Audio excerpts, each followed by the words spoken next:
स्वामिये शरणम अय्यप्पा पथनम थिट्टाइले एंडे सहोदरी सहोदरनमारे एल्वा वरकुम अंडे नमस्कारम। आज पथनम थिट्टा का ये माहौल बता रहा है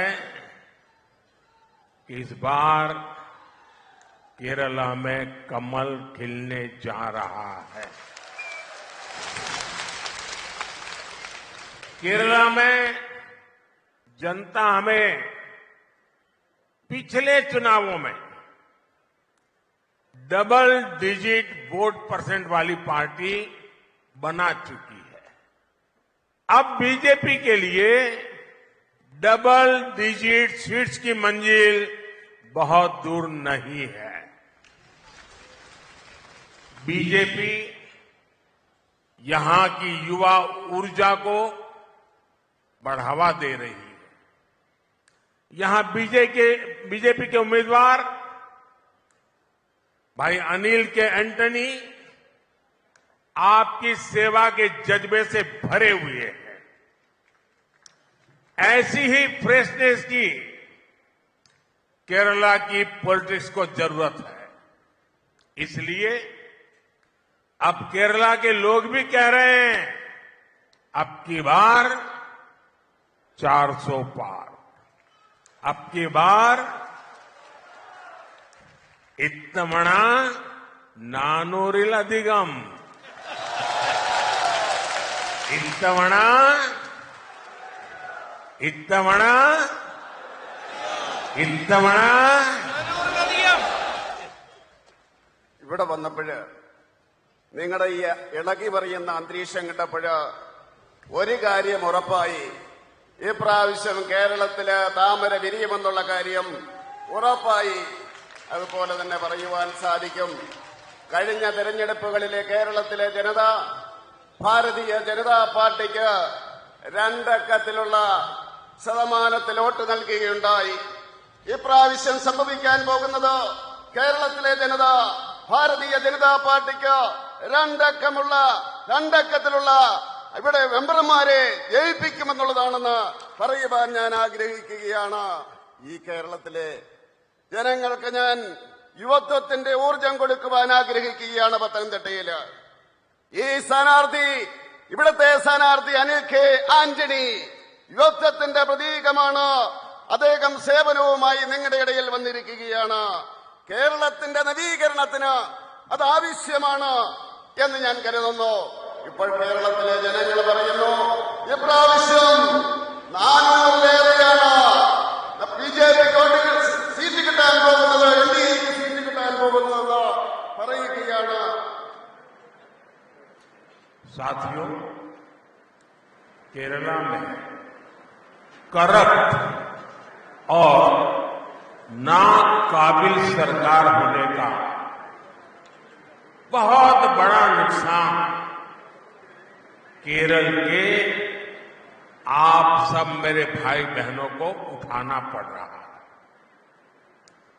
हम जानते हैं यहां रबर के किसान हैं, कितनी मुसीबतों से रबर का किसान गुजारा कर रहा है। लेकिन एलडीएफ और यूडीएफ ने अपनी आंखें बंद कर रखी है। केरला में कानून व्यवस्था का हाल भी बहुत बुरा है।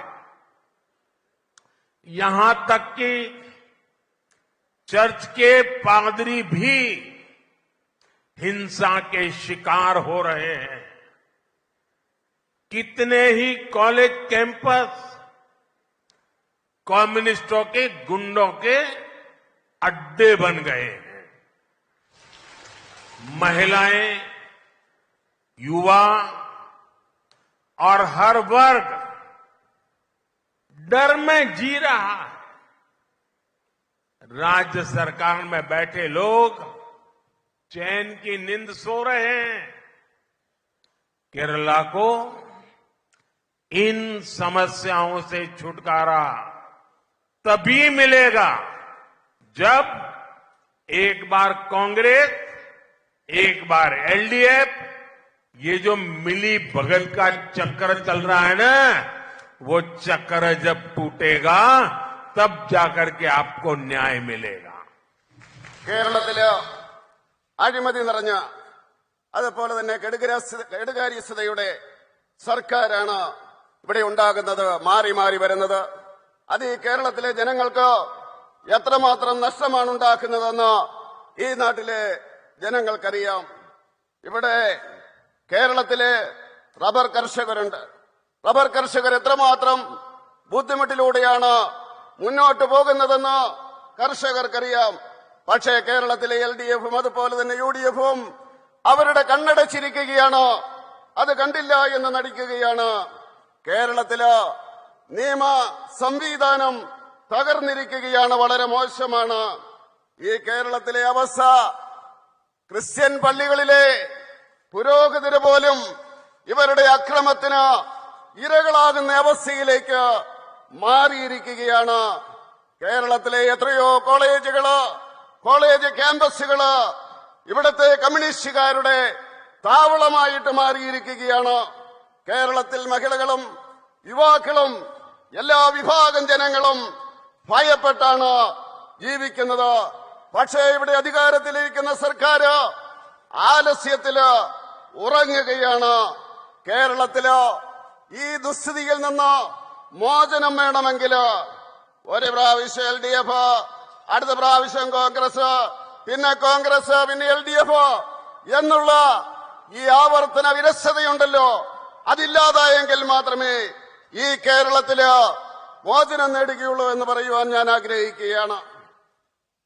साथियों, जिन पॉलिटिकल पार्टीज का एकमात्र लक्ष्य सिर्फ और सिर्फ सत्ता हासिल करना होता है, वो कभी भी लोगों का भला नहीं कर सकती।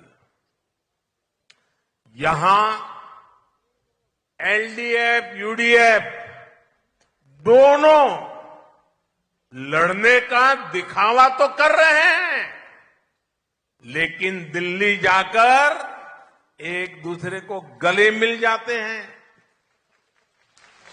यहां आपके सामने कांग्रेस वाले लेफ्ट सरकार को फांसीवादी कहते हैं और कम्युनिस्ट पार्टी के लोग कांग्रेस को घोटालेबाज पार्टी कहते हैं, और फिर दिल्ली में ये लोग आपस में मिलकर गठबंधन कर लेते हैं। कांग्रेस और लेफ्ट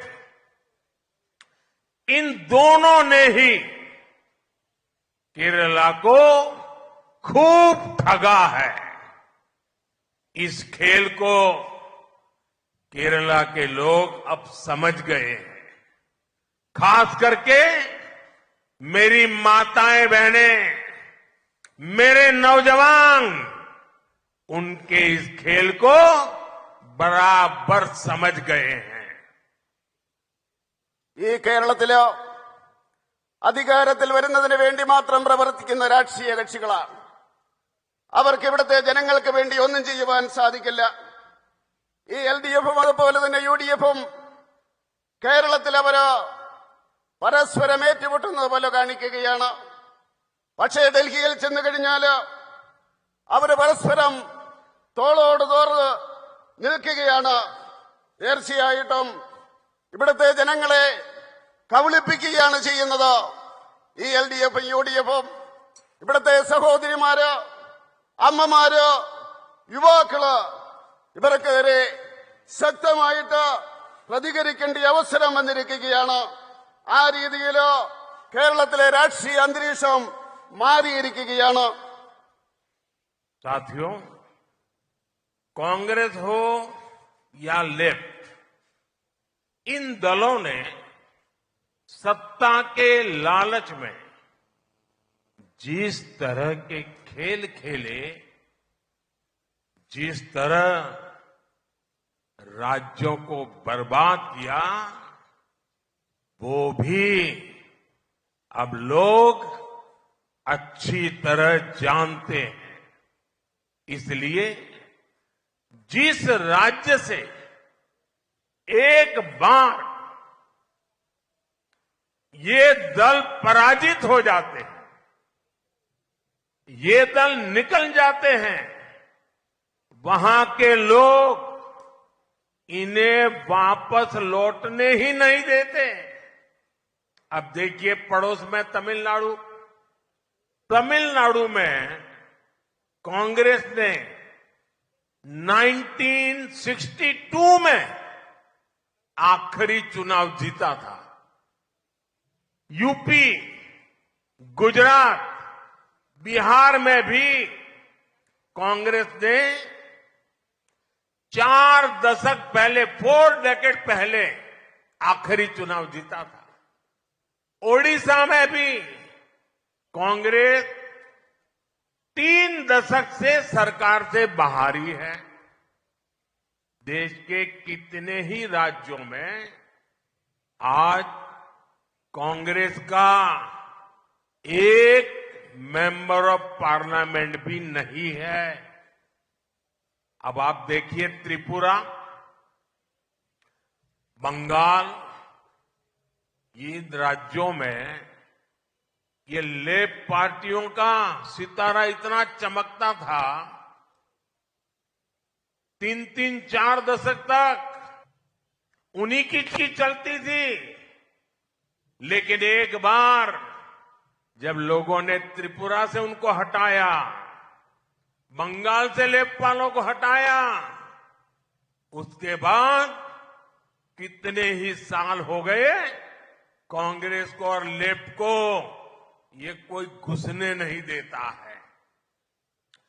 ऐसे राज्यों के लोगों को ये सच्चाई पता है कि जितने साल उन्होंने कांग्रेस पर भरोसा किया, जितने साल उन्होंने लेफ्ट पर भरोसा किया, उतने साल उस राज्य का സർവാധിക് നുക്സാൻ हुआ है।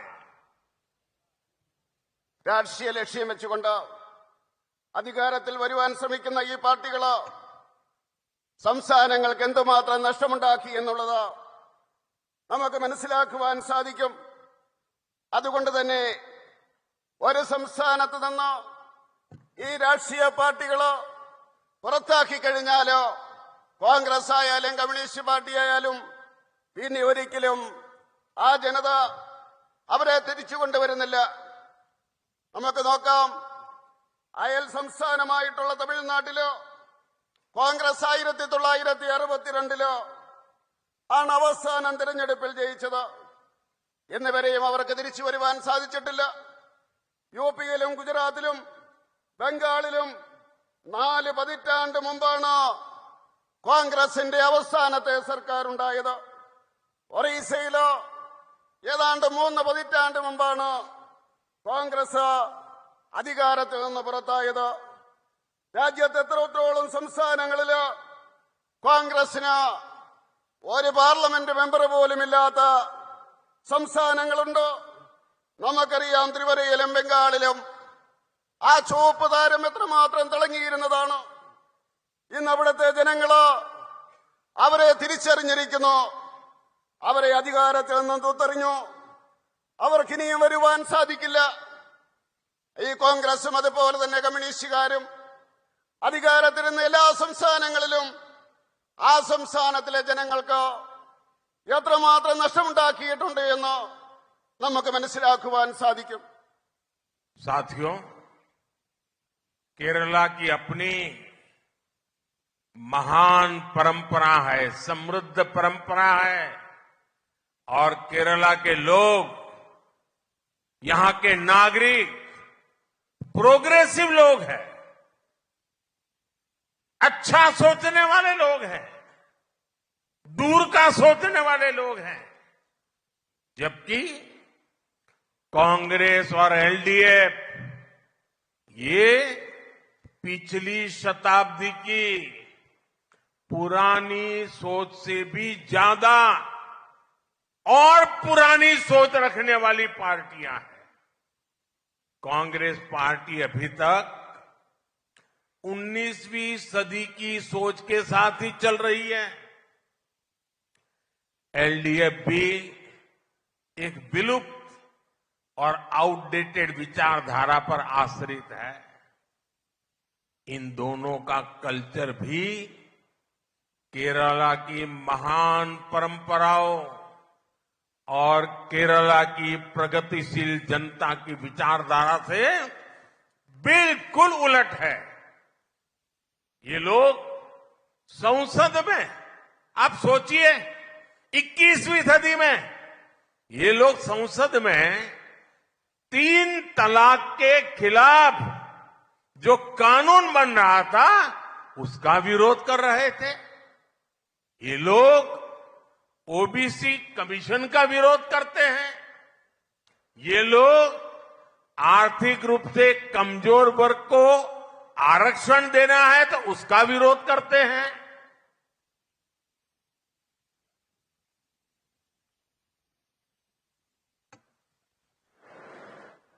ഈ കേരളത്തിലെ ജനങ്ങള് അവരെ സാംസ്കാരികമായിട്ട് ഉന്നത നിലവാരം പുലർത്തുന്നവരാണ്. ഇവിടുത്തെ പൗരന്മാരെന്ന് പറയുന്നത് പുരോഗമനപരമായിട്ട് ചിന്തിക്കുന്നവരാണ്. ഈ സംസ്ഥാനത്തെന്നാൽ ഈ കോൺഗ്രസും അതുപോലെ തന്നെ എൽഡിഎഫും അവർ നൂറ്റാണ്ടുകൾക്ക് പിന്നിലുള്ള ചിന്താഗതി വെച്ച് പുലർത്തുന്നവരാണ്. 19ാം നൂറ്റാണ്ടിനേക്കാൾ പിന്നിലാണ് കോൺഗ്രസ് ചിന്തിക്കുന്നത്. അവരുടെ രീതി അതാണ്.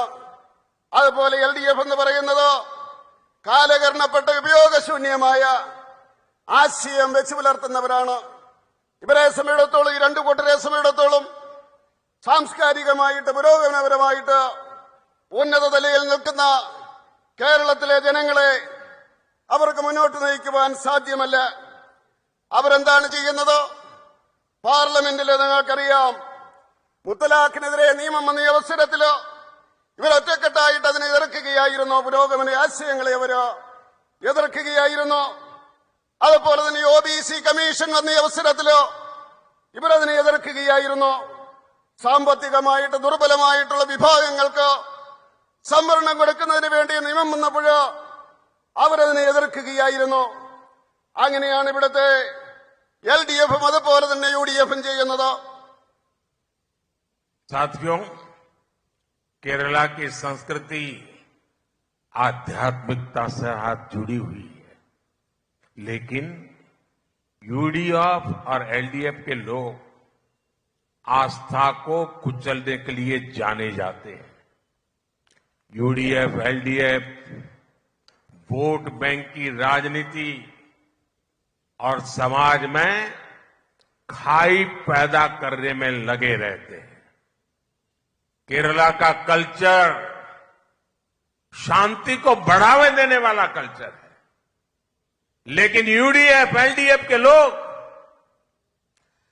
दिन रात राजनीतिक हिंसा में विश्वास करते हैं। केरला के कल्चर में ईमानदारी को सर्वोपरि रखा जाता है, लेकिन यूडीएफ और एलडीएफ के नाम पर घोटालों की पूरी डिक्शनरी है। एलडीएफ को सोने के जरिए लूटने के लिए जाना चाहता है और यूडीएफ की पहचान सोलर पावर की लूट से होती है। लूट का ये खेल पूरी तरह से बंद करने के लिए मैं आज आपका आशीर्वाद मांगने के लिए आया हूं। मुझे केरल का आशीर्वाद चाहिए। मुझे केरल के लोगों का पूरा सहयोग चाहिए।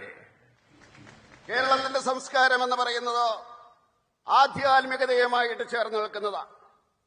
പക്ഷേ കേരളത്തിലെ യുഡിഎഫും അതുപോലെ തന്നെ എൽഡിഎഫും വിശ്വാസത്തെ തകർക്കുവാനുള്ള ശ്രമമാണ് നടത്തുന്നത്.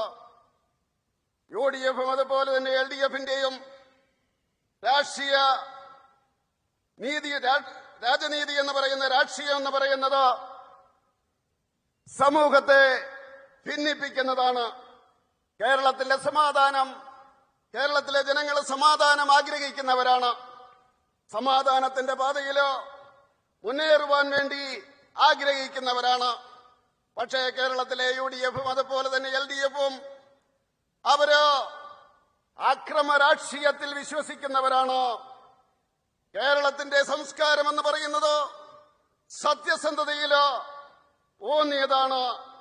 പക്ഷേ LDF-ന്റെയും UDF-ന്റെയും അവരുടെ ഈ അഴിമതിയുടെ കുംഭകോണത്തിന്റെ ശബ്ദകോശം തന്നെയായിട്ട് അവർ മാറിയിരിക്കുകയാണ്. LDF-ഉം UDF-ഉം LDF സ്വർണത്തിന്റെ രൂപത്തിലാണ് കൊള്ള നടത്തുന്നതെങ്കിലോ UDF അവര് സോളാർ ശക്തിയുടെ രൂപത്തിലാണ് കൊള്ള നടത്തുന്നത്.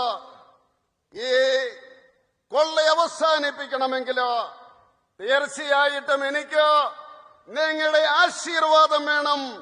കേരളത്തിലെ ജനങ്ങളുടെ സഹകരണം കിട്ടുകയാണ് എങ്കിലോ ഈ കൊള്ള ഞാൻ അവസാനിപ്പിക്കുമെന്ന് പറയാൻ ആഗ്രഹിക്കുക. साथियों, यहां की करप्ट सरकार के बावजूद बीजेपी सरकार केरला के आप लोगों के विकास के लिए पूरी ताकत से काम कर रही है.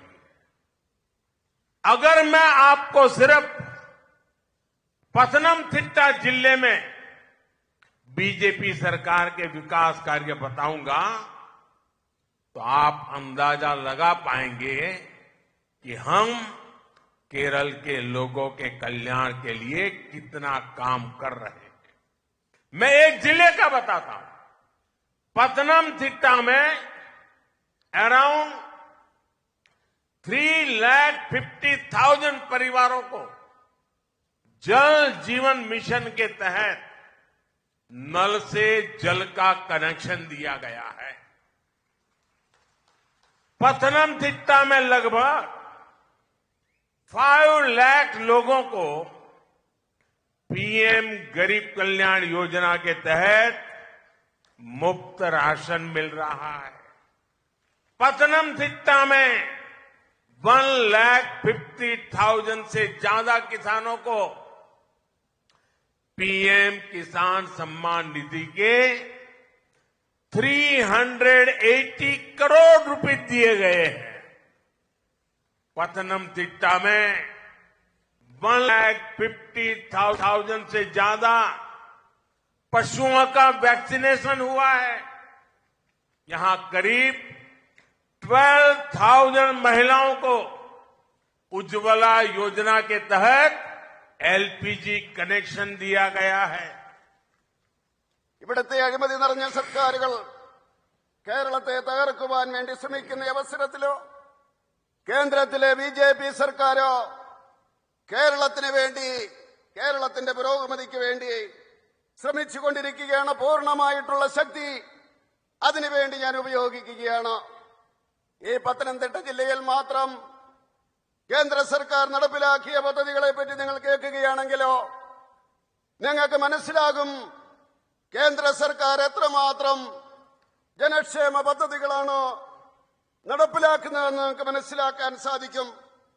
ഞാനിപ്പോൾ പറയുന്നത് പത്തനംതിട്ട ജില്ലയുടെ കാര്യം മാത്രമാണ്. ഏതാണ്ട് 3,50,000 കുടുംബങ്ങൾക്ക് ഈ പത്തനംതിട്ട ജില്ലയിലോ ജൽജീവൻ പദ്ധതിയുടെ അടിസ്ഥാനത്തിലോ ടാപ്പുകൾ ഘടിപ്പിച്ചു കൊടുത്തിരിക്കുന്നു വീടുകളിലോ. അതുപോലെ തന്നെ ഈ പത്തനംതിട്ട ജില്ലയിലോ ഏതാണ്ട് 5 ലക്ഷം ജനങ്ങൾക്ക് ഗരീബ് കല്യാൺ പദ്ധതിയുടെ അടിസ്ഥാനത്തിലോ സൗജന്യമായിട്ടുള്ള റേഷൻ കൊടുത്തുകൊണ്ടിരിക്കുകയാണ്. അതുപോലെ തന്നെ ഈ പത്തനംതിട്ട ജില്ലയിലോ 1,50,000 കർഷകർക്ക് കിസാൻ സമ്മാൻ നിധിയുടെ അടിസ്ഥാനത്തിലോ രൂപ കൊടുത്തുകൊണ്ടിരിക്കുന്നു. എത്രയാണെന്നറിയണ്ടേ? 380 കോടി രൂപ ഈ പത്തനംതിട്ട ജില്ലയ്ക്ക് വേണ്ടി കൊടുത്തിരിക്കുകയാണ്. അതുപോലെ തന്നെ ഈ പത്തനംതിട്ട ജില്ലയില് 1,50,000 വളർത്തുമൃഗങ്ങൾക്ക് വാക്സിനേഷൻ കൊടുത്തിരിക്കുന്നു. അതുപോലെ തന്നെ ഈ പത്തനംതിട്ടയില് 12,000 സ്ത്രീകൾക്ക് ഉജ്ജ്വല യോജനയുടെ അടിസ്ഥാനത്തില് LPG കണക്ഷൻ കൊടുത്തിരിക്കുകയാണ്. केरला के विकास के लिए बीजेपी सरकार के इन प्रयासों के बीच ये भी जरूरी है कि केरला के लोगों की सही भावनाएं केंद्र सरकार तक पहुंचे। अगर यहां बीजेपी के सांसद होंगे तो केरला की भावनाओं को केंद्र सरकार तक पहुंचाने में और केंद्र सरकार की योजनाओं को यहां लागू करने में भी और आसानी होगी। केरला के लोगों को विकास की जिन योजनाओं परियोजनाओं की जरूरत है वो अपनी बात बीजेपी सांसदों से और बेहतर तरीके से लोग अपनी बात पहुंचा पाएंगे और मोदी आपकी इच्छा पूर्ति में कोई कमी नहीं रखेगा। ये मोदी की गारंटी है। ये है മോദിയുടെ ഗ്യാരണ്ടി. കേരളത്തിലെ ജനങ്ങൾക്ക് വേണ്ടിയുള്ള വികസന പ്രവർത്തനങ്ങള് കേന്ദ്ര സർക്കാർ നടത്തുമ്പോൾ തന്നെ ഇവിടുത്തെ ജനങ്ങളുടെ യഥാർത്ഥ വികാരം കേന്ദ്ര സർക്കാരിൽ എത്തിക്കുന്നതിന് ഇവിടെ നിന്ന് എംപിമാരുണ്ടാകേണ്ടിയിരിക്കുന്നു. ഇവിടെ എംപി തിരഞ്ഞെടുക്കപ്പെട്ട് കഴിഞ്ഞാൽ കേരളത്തിലെ ജനങ്ങളുടെ യഥാർത്ഥ വികാരം അവരിലൂടെ കേന്ദ്ര സർക്കാരില് എത്തിക്കുവാൻ സാധിക്കും. അതിനാവശ്യമായിട്ടുള്ള പദ്ധതികള് പരിപാടികള് അത് നടപ്പിലാക്കാൻ സാധിക്കും. അങ്ങനെ അതിന്റെ ഗുണങ്ങള് തീർച്ചയായിട്ടും കേരളത്തിലെ ജനങ്ങൾക്ക് കിട്ടും. അതുകൊണ്ട് എനിക്ക് പറയുവാനുള്ളത് കേരളത്തില് നിന്ന് എംപിമാർ തിരഞ്ഞെടുക്കപ്പെട്ട് കഴിഞ്ഞാൽ കേരളത്തിന്റെ വികസനം ദ്രുതഗതിയിലാകും. മാത്രമല്ല നിങ്ങളുടെ ആഗ്രഹം അതിനൊരു കുറവും മോഡി വരുത്തില്ല. അത് മോഡിയുടെ ഗ്യാരണ്ടിയാണ്. साथियों, मैं जब भी विदेश जाता हूं, वैश्विक नेताओं से मिलता हूं, तो वो सभी और खासकर गल्फ देशों के नेता, प्रवासी भारतीय और विशेष करके केरला के लोगों के बारे में बहुत बातें करते हैं। मैं भी केरला के परिश्रमी लोगों की खूब तारीफ करता हूं। केरला की ब्रांडिंग जहां जाता हूं वहां करता हूं। मैं विदेशों में लोगों को बताता हूं कि क्यों हमारा केरला इतना खास है। मुझे याद है भारत ने 2022 में यूएई के साथ ट्रेड एग्रीमेंट किया था। इससे आने वाले वर्षों में सैकड़ों बिलियन डॉलर के कारोबार और निवेश का रास्ता तैयार हुआ। इससे किसका फायदा होगा? इसका लाभ केरला के हमारे उन ऊर्जावान युवाओं को होगा जो बड़ी संख्या में यूएई में रहते हैं। जब 2021 में मेरी वेटिकन में हिज होलीनेस पोप फ्रांसिस से मुलाकात हुई थी, तब भी मैंने केरला का विशेष जिक्र किया था। भारत में हो रही प्रगति के बारे में जानकर भी वो भी बहुत प्रभावित हुए थे। ഭാരതീയരെ പറ്റി സംസാരിക്കാറുണ്ട്. പ്രത്യേകിച്ച് കേരളത്തിലെ ജനങ്ങളെ പറ്റി സംസാരിക്കാറുണ്ട്.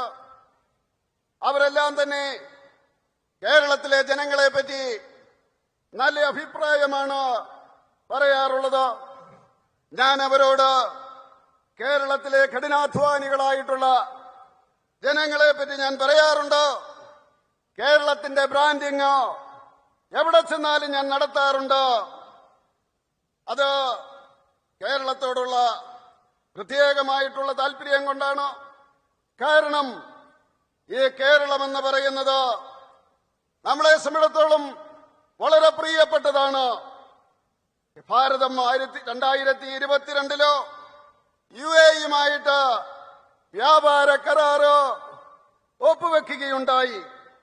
അതുകൊണ്ടുണ്ടാകുന്ന ഗുണമെന്ന് പറയുന്നത് ശതക്കണക്കിന് കോടി ബില്യൺ ഡോളറിന്റെ പ്രവർത്തനങ്ങളുണ്ടാകും. അതിൻ്റെതായിട്ടുള്ള നേട്ടങ്ങളുണ്ടാകും. ആർക്കാണ് ഇതിന്റെ നേട്ടമുണ്ടാകുക?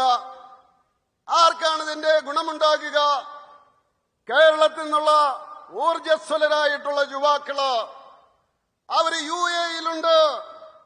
അവർക്കായിരിക്കും അതിന്റെ വലിയ ഗുണം കിട്ടാൻ പോകുന്നത്. 2021 ഞാൻ വത്തിക്കാൻ സന്ദർശിച്ച അവസരത്തില് പരിശുദ്ധ ഫ്രാൻസിസ് പാപ്പയുമായിട്ട് കാണുകയുണ്ടായി. അപ്പോഴും അദ്ദേഹം സംസാരിച്ച അവസരത്തില് ഞാൻ അദ്ദേഹത്തോട് പറയുകയുണ്ടായി, കേരളത്തിലെ വിശേഷങ്ങള് സർക്കാരിന്റെ ശ്രമപരമായിട്ട് ഭാരതത്തിലുണ്ടായിട്ടുള്ള വികസനത്തില് അദ്ദേഹം വളരെ തൽപരനായിരുന്നു. साथियों, पिछले 10 वर्षों में हमने देश के हर क्षेत्र, हर वर्ग के लिए जितना ज्यादा काम कर सकते हैं करने का प्रयास किया है। आप जानते हैं, हम युद्ध के बीच फंसी हमारी नर्स बहनों को भारत वापस लेकर आए थे इराक से। हमने संकट में फंसे हमारे पादरियों को बाहर निकाल करके सुरक्षित वापस लाए थे। कोरोना के समय दुनिया के हर हिस्से से भारतवासियों को स्वदेश पहुंचाया है, क्योंकि जहां एक भी भारतीय परेशानी में होगा वहां उसके साथ हमारी सरकार मजबूती से खड़ी होगी। ये है മോദിയുടെ ഗ്യാരണ്ടി. വർഷകാലമായിട്ട് എല്ലാ ക്ഷേത്രങ്ങളിലും എല്ലാ ഭാഗങ്ങളിലും ഭാരതീയ ജനതാ പാർട്ടിയുടെ സർക്കാർ പ്രവർത്തിച്ചുകൊണ്ടിരിക്കുകയാണ്. എല്ലാ ജനവിഭാഗങ്ങൾക്ക് വേണ്ടി കഠിനമായിട്ടുള്ള ശ്രമങ്ങൾ നടത്തിക്കൊണ്ടിരിക്കുകയാണ്. നമുക്കറിയാം, യുദ്ധത്തിലോ കുടുങ്ങിയ നേഴ്സുമാരെ എത്ര ശ്രമകരമായിട്ടാണ് തിരിച്ചു കൊണ്ടുവന്നതെന്ന് നമുക്കറിയാം. അതുപോലെ തന്നെ ദുരിതത്തിൽ വിദേശത്തുപെട്ട വൈദികരെ നമ്മൾ തിരിച്ച് നമ്മുടെ രാജ്യത്തേക്ക് കൊണ്ടുവന്നു. അതുപോലെ തന്നെ കൊറോണയുടെ സമയത്ത് ലോകത്തിന്റെ എല്ലാ ഭാഗങ്ങളിൽ നിന്നും ഭാരതീയരെ നമ്മൾ രാജ്യത്തേക്ക് തിരിച്ചു കൊണ്ടുവന്നു. എവിടെയാണെങ്കിലും ഭാരതീയർക്ക് ഒരു പ്രശ്നമുണ്ടായാൽ അവിടെ ശക്തമായിട്ട് സർക്കാരുണ്ടാകും. അതാണ് മോഡിയുടെ ഉറപ്പ്, മോഡിയുടെ ഗ്യാരണ്ടി. साथियों, अगले कुछ दिनों में ही ईस्टर भी आने वाला है। ये दिन हमें जीसस क्राइस्ट के आदर्शों की याद दिलाता है।